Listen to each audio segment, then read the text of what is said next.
Om Sairam. Welcome to my channel Shri Saidevi చరణాలు. బాబా గారికి ఎంతో ఇష్టమైన ఆత్మారాం తర్కడ్ కుటుంబం కోసం తెలుసుకుంటున్నాం కదా. ఇప్పుడు ఈ వీడియోలో ఆత్మారాం తర్కడ్ కుమారుడైన జ్యోతేంద్ర తర్కడ్ అనుభవం తెలుసుకుందాం. బాబా గారు మహాసమాధి చెందే కొన్ని రోజుల ముందు జ్యోతేంద్ర తర్కడ్ షిరిడీకి వెళ్ళి ఉంటారు.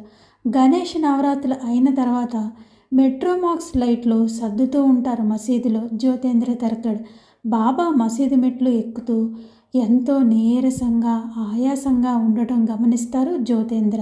బాబా గారు తన ఆసనం మీద కాళ్ళు చాపుకొని కూర్చున్న తర్వాత జ్యోతేంద్ర తర్కడ్ బాబా కాళ్ళ దగ్గరికి వెళ్ళి కూర్చొని ఇలా అడుగుతారు, బాబా నేను మీ కాళ్ళు పట్టేదా, మీకు కొంచెం ఊరట కలుగుతుంది అని అంటే, సరే నీకు కోరిక కలిగింది కదా అలాగే చెయ్యి అని అంటారు బాబా.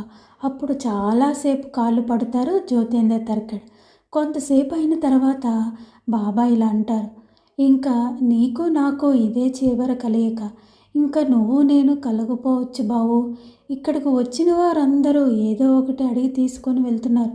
నువ్వు నాకు ఎంతో సేవ చేసావు కదా, నీకు ఏం కావాలో చెప్పు, నేను నీకు అది ఇస్తానంటారు బాబా. ఎందుకంటే ఇదే మన చివరి కలయిక, ఇక ముందు మనం కలవకపోవచ్చు అని అంటారు బాబా. బాబా ఎప్పుడు ఇలాగే మాట్లాడుతూ ఉంటారు. బాబా మీ మధురానుభూతులతో మధురమైన జ్ఞాపకాలు నాకు చాలు బాబా అని అంటారు జ్యోతేంద్ర. నాకు ఇంకేం వద్దు బాబా, నాకు వివాహం కాలేదు, భార్య పిల్లలు లేరు, ఏమి బాధ్యతలు లేవు, ఏ కోరిక లేదు బాబా అని చెప్తారు జ్యోతేంద్ర. అయినా బాబా ఇలా అంటారు, లేదు లేదు నువ్వు ఏదో ఒకటి అడుగు, తప్పకుండా ఇస్తానని చెప్తారు.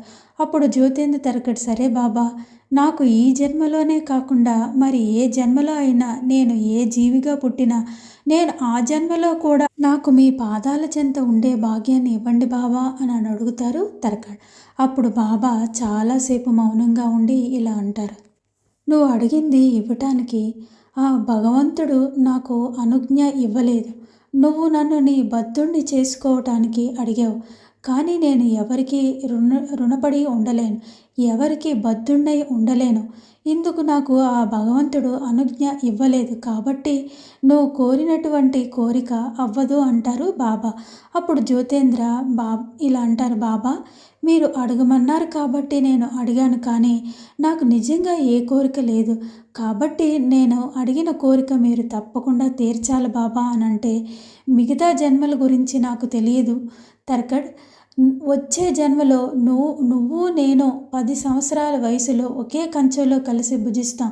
ఆ మాట విని జ్యోతేంద్ర ఎంతో పులికించిపోతాడు. బాబా ఇదొక్కటి చాలు, వచ్చే జన్మలో అన్నారు, మరి ఏ జన్మలో ఎలాగున్నా నాకు పర్వాలేదు, వచ్చే జన్మలో మళ్ళీ మనం కలుస్తాం అన్నారు, నాకు చాలు బాబా అంటారు జ్యోతేంద్ర. ఆ తర్వాత బాబా గారు ఎప్పుడు పక్కనే ఊది కుండ నిండా పెట్టుకొని ఉంచుకునేవారు.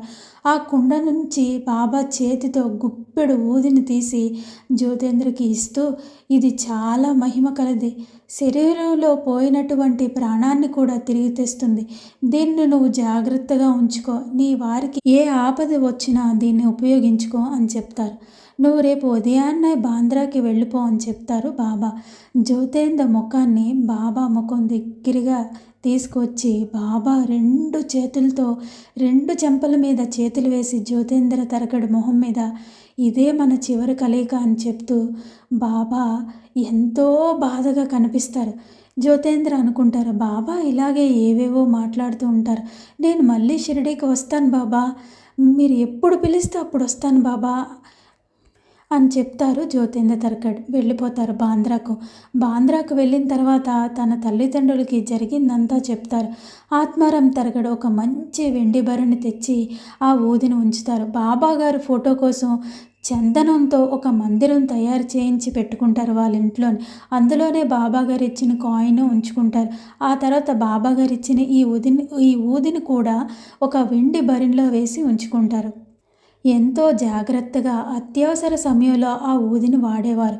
ఇప్పటికీ ఆ భరిణె ఉంది. జ్యోతేంద్ర తరకడ్ వారసులు ఎంతో జాగ్రత్తగా పూజిస్తున్నారు. ఎంతోమంది షిరిడీకి వచ్చి తమ కోరికలు తీర్చుకునేవారు. కానీ జ్యోతేంద్ర తరకడ్ మాత్రం ఎప్పుడు తన కోసం ఏమీ కోరలేదు. బాబా గారి దగ్గర బాబా మహాసమాధి సమయంలో ఒక మంచి యుక్త వయసులో ఉన్నారు, వివాహం కాలేదు. బాబా నాకు ఒక మంచి భార్య, మంచి పిల్లలు పుట్టాలని ఏ కోరిక కోరుకోకుండా తన చిన్నతనం నుంచి బాబాకు ఎంతో భక్తిగా కొలిచేవారు జ్యోతేంద్ర. తల్లి కొడుకులు ఇద్దరు కూడా ఎప్పుడు బాబాకు, మొదట్లో వాళ్ళిద్దరూ బాబా భక్తులు, ఆ తర్వాత ఆత్మారాం తరకడ్ కూడా బాబా భక్తులవుతారు. మనం సచ్చరిత్రలో చదువుకున్నాం కదా. జ్యోతేంద్ర తరకడ్ తన చిన్నతనం నుంచి ఎప్పుడు సెలవు దొరికిన షిరిడీకి వచ్చి బాబాకి ఎంతో సేవ చేసేవాడు. తర్వాత తన తండ్రి ఒక కాటన్ మిల్లులో పనిచేసిన, అక్కడ ఎప్పుడు సెలవు దొరికినా బాబాకు సేవ చేయడానికి షిరిడీకి వచ్చేసేవారు జ్యోతేంద్ర తరకడ్. వారికి వివాహం అయిన తర్వాత జ్యోతేంద్ర తరకడ్కి 7 సంతానం. వారికి ఎప్పుడు అనారోగ్యం జరిగినా ఆ ఊదిని నీటిలో కలిపేసి ఇచ్చేవారు.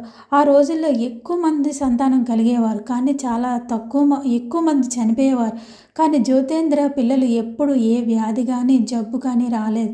అందరూ ఎంతో సురక్షితంగా పెరిగి పెద్దయ్యారు. బాబాగారి అనుగ్రహమే కదా. బాబాయే నోరారా అడిగారు, నీకేం కావాలి అని జ్యోతేంద్ర. మనం ఈ రోజుల్లోనే కాదు, ఆ రోజుల్లో కూడా బాబాని ఏదో ఒకటి అడుగుతాం. బాబా నాకు ఇది చెయ్యు, అది చెయ్యి, ఇది చెయ్యి, అది చెయ్యి అని ఎప్పుడు మనకి ఏదో కోరిక, మన కోరికల చెట్ట అంతా బాబా దగ్గరికి వెళ్ళి ఇప్పుతూ ఉంటాం. కానీ ఆత్మారాం తరకడ్ కుటుంబం మాత్రమే ఇంత అద్భుతమైన అనుబంధాన్ని పెనవేసుకున్నారు బాబాతో. ఇప్పటికీ బాంద్రాలో జ్యోతేంద్ర తరకడ్ కుమారుడైన వీరేంద్ర తరకడ్ ఇంట్లో ఈ బాబాగారి చేత్తో ఇచ్చిన ఊది భరిణె ఉన్నది.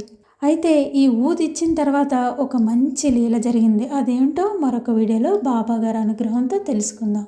ఓం సాయిరామ్.